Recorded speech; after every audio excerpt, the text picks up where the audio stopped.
ಗುಜರಾತ್ನಲ್ಲಿದ್ದಾರೆ encounter specialist. ಈಗ ನಿಮಗೆ ಗೊತ್ತಿದೆ, ಸದ್ಯಕ್ಕೆ ಹನೂರ್ನಲ್ಲಿ ನಡೆದಂಥ ಒಂದು ಎನ್ಕೌಂಟರ್ ಪ್ರಕರಣ ಬಹಳ ದೊಡ್ಡ ಮಟ್ಟದಲ್ಲಿ ಸದ್ದಾಗ್ತಾ ಇದೆ ಮತ್ತು ಅಧಿವೇಶನದಲ್ಲೂ ಕೂಡ ಇದು ಚರ್ಚೆಗೆ ಗ್ರಾಸವಾಗಿದೆ. ಆ ಸಂದರ್ಭದಲ್ಲಿ ಈಗ ಗುಜರಾತ್ನಲ್ಲಿ ಎನ್ಕೌಂಟರ್ ಸ್ಪೆಷಲಿಸ್ಟ್ ಇದ್ದಾರೆ ಅಂತ ಹೇಳಿದ್ದಾರೆ. ಯಾರು ಹೇಳಿದರು, ಯಾರನ್ನು ಉದ್ದೇಶಿಸಿ ಹೇಳ್ತಾ ಇದ್ದಾರೆ, ಯಾರಿಗಾದರೂ ಟಾಂಗ್ ಕೊಟ್ರಾ? ಬನ್ನಿ ನೋಡೋಣ.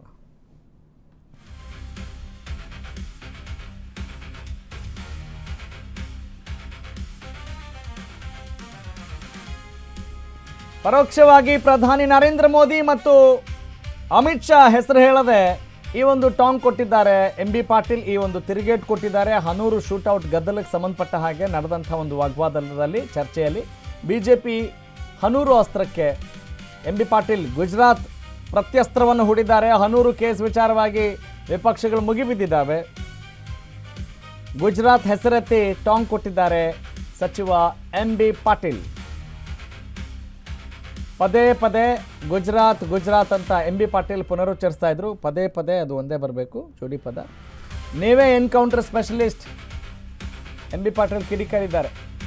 ವಿಪಕ್ಷಗಳ ಆರೋಪಕ್ಕೆ ಸಚಿವ MB ಪಾಟೀಲ್ ಕೌಂಟರ್. ಎನ್ಕೌಂಟರ್ಗೆ ಕೌಂಟರ್ ಕೊಟ್ಟು ಎನ್ಕೌಂಟರ್ ಅಂತ ಅನ್ಬೋದು. ಗುಜರಾತ್ನಲ್ಲಿ ಎನ್ಕೌಂಟರ್ ಸ್ಪೆಷಲಿಸ್ಟ್ ಇದ್ದಾರೆ, ನಮಗೇನ್ರಿ ಹೇಳ್ತಿದ್ದೀರಾ ಅನ್ನುವ ರೀತಿಯಲ್ಲಿ ಉತ್ತರ ಕೊಟ್ಟಿದ್ದಾರೆ. ಈಗ ವಿಪಕ್ಷಗಳು ಈ ಪ್ರಶ್ನೆ ಕೇಳಬಾರ್ದು ಅಂತಲ್ಲ, ಕೇಳಬೇಕು. ಅದಕ್ಕೆ ಸಮರ್ಪಕವಾಗಿ ಉತ್ತರ ಕೊಡೋ ಜವಾಬ್ದಾರಿ ಯಾರ್ದು?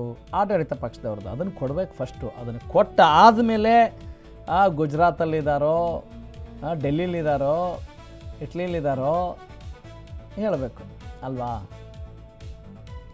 ಇದು ಮ್ಯಾಟ್ರು. ಓಕೆ, ನಿಮಗೆ ಸ್ವಾತಂತ್ರ್ಯ ಇದೆ, ವಾಕ್ ಸ್ವಾತಂತ್ರ್ಯ ಇದೆ. ಇದು ತಪ್ಪು ಸರಿ ಅಂತ ಹೇಳೋಕ್ಕೆ ಸಾಧ್ಯ ಇಲ್ಲ. ಆದರೆ ಒಂದಿಷ್ಟು ಸಮರ್ಪಕವಾಗಿರಲಿ. ನೀವು ಕೊಡ್ತಾ ಇರುವಂಥ ಸ್ಟೇಟ್ಮೆಂಟ್ ಬರೀ ಅದು ಬಾಯ್ ಚಪಲಕ್ಕಾಗದೆ ಅದೊಂದಿಷ್ಟು ವಿಚಾರವನ್ನು ಮಾಡುವಂತಾಗಲಿ, ಬರೀ ಕೆಟ್ಟ ಕೆಸರರ ಚಾಟಕ್ಕೆ ಬಳಕೆ ಆಗದಿರಲಿ ಅನ್ನೋದಷ್ಟೇ ಅಶ್ವವೇಗ ನ್ಯೂಸ್ನ ಕಾಳಜಿ ಮತ್ತು ಕಳಕಳಿ.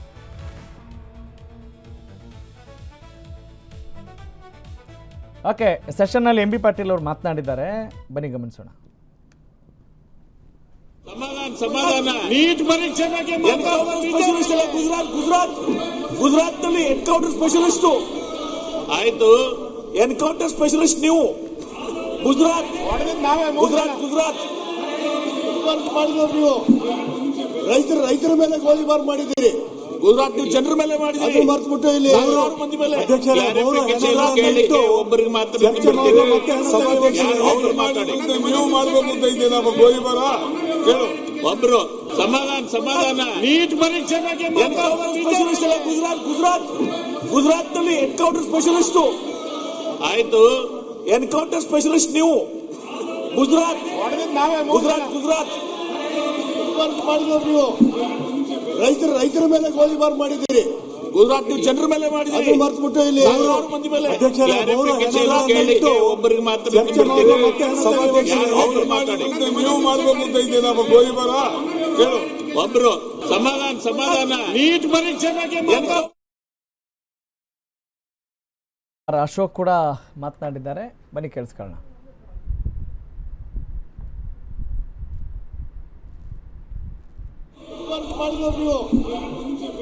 ಜನರ ಎನ್ಕೌಂಟರ್ ಆಗಿದೆ, ಸದನ ನಡೀತಾ ಇದೆ.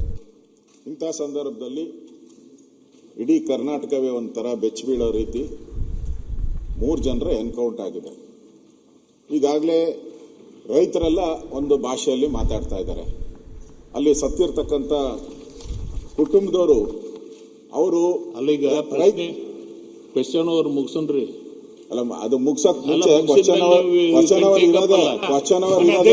ಈ 3 ಜನ ಸಾವಿಗೆ ಯಾರು? ಹಂಗಾರೆ ಸರ್ಕಾರನೇ ನೇರ ಕಾರಣ. ಹಂಗಾರೆ ಇದಕ್ಕೆ ಸರ್ಕಾರನೇ ಕಾರಣ ಹೇಳ್ಬೇಕಲ್ಲ. 3 ಜನ ಸತ್ಯಕ್ಕೆ ಏನೂ ಇಲ್ಲ. ತಮಿಳುನಾಡು CM ಮಾತಾಡ್ತಾರೆ ಇದ್ರ ಬಗ್ಗೆ ಅಂತ ಹೇಳಿದ್ರೆ ರಾಜ್ಯದ ವಿಚಾರ ಅಲ್ಲ, ಹೊರ ರಾಜ್ಯಗಳ ವಿಚಾರ ಆಗಿದೆ. ಇದು ನಾನು ಅಲ್ಲಲ್ಲ, ಒಂದೇ ನಿಮಿಷ ನಾವು ಕೇಳ್ಬಿಡಿ. ಇದು ಸದನದ ನಿಯಮಾವಳಿ ಪ್ರಕಾರನೇ ಒಂದು ಸರ್ಕಾರಕ್ಕೆ ಏನಾನ ಗೌರವ ಇದ್ದಿದ್ರೆ ಎನ್ಕೌಂಟರ್ ಬಗ್ಗೆ ಸದನದಲ್ಲಿ ಒಂದು ಸ್ಟೇಟ್ಮೆಂಟ್ ಮಾಡ್ಬೇಕಾಯ್ತು ಸರ್ಕಾರ. ಎಲ್ ಮಾಡಿದ್ದಾರೆ? ಮಾಡ್ತಾರೆ. ಮಾಡ್ಬೇಕಾಗಿತ್ತು. ನೀವು ಒಂದು notice ಕೇಳ್ಬೇಕಾರೆ ಆ ಗೌರವ ಇದ್ದಿದ್ರೆ ಮಾಡ್ಬೇಕಾಗಿತ್ತು. ಅವರು ಎನ್ಕೌಂಟರ್ ಆಗಿದೆ. ಅಲ್ಲಿ ತಮಿಳುನಾಡಿನ ಮುಖ್ಯಮಂತ್ರಿ ಒಂದ್ ನಿಮಿಷ ಕಾಮೆಂಟ್ ಮಾಡಿದ್ದಾರೆ. ನಾವೇನ್ ಹೇಳಿದ್ವಿ, ತಮಿಳಿಗೆ ನ್ಯಾಯ ಇಲ್ಲ ಅಂತ ಹೇಳ್ತಾ ಇದ್ದಾರೆ. ಒಂದ್ ನಿಮಿಷ ತಾಳಿ. ನಿಮ್ದೇ ಪಾರ್ಟ್ನರ್ ಹೇಳಿದ್ದಾರೆ ತಮಿಳರಿಗೆ ನ್ಯಾಯ ಇಲ್ಲ ಇಲ್ಲಿ ಕರ್ನಾಟಕದಲ್ಲಿ ಅಂತ ಹೇಳ್ತಾರೆ. ಲಕ್ಷಾಂತರ ಜನ ತಮಿಳರು ವಾಸ ಮಾಡ್ತಾ ಇದ್ದಾರೆ ಕರ್ನಾಟಕದಲ್ಲಿ. ಅವ್ರಿಗೆಲ್ಲ ಏನು ಉತ್ತರ ಕೊಡ್ತೀರಾ ನೀವು? ಬೇಜವಾಬ್ದಾರಿ ಸರ್ಕಾರ ಅಲ್ವಾ ಇದು? ನೋ ಸ್ಟೇಟ್ಮೆಂಟ್ ಮಾಡೋ ಮುಖ್ಯಮಂತ್ರಿ ಬಂದು ಸ್ಟೇಟ್ಮೆಂಟ್ ಮಾಡಿ ಮುಖ್ಯಮಂತ್ರಿಗಳು ಆಮೇಲೆ ಸಾಧಾರಣ ಮುಂದೆ ಹಾಕಿ ಒಂದು ಅರ್ಧ ಗಂಟೆ 3 ಜನರು ಸಾವು. ಇದು 3 ಜನರು ಸಾವು, ಕೊಲೆ. ಸದನ ನಿಮಗೆ ಗೊತ್ತಿದೆ ಹೀಗೆ ನಡೆಯೋದು ಅಲ್ವಾ, ವಾಗ್ವಾದ ಇದ್ದೇ ಇರುತ್ತೆ. ಆದರೆ ಜನ ಬಹಳ ಜವಾಬ್ದಾರಿಯಿಂದ ಇದನ್ನೆಲ್ಲ ಗಮನಿಸಬೇಕು ಅನ್ನೋದು ನಮ್ಮ ಒಂದು ಉದ್ದೇಶ. ಈಗ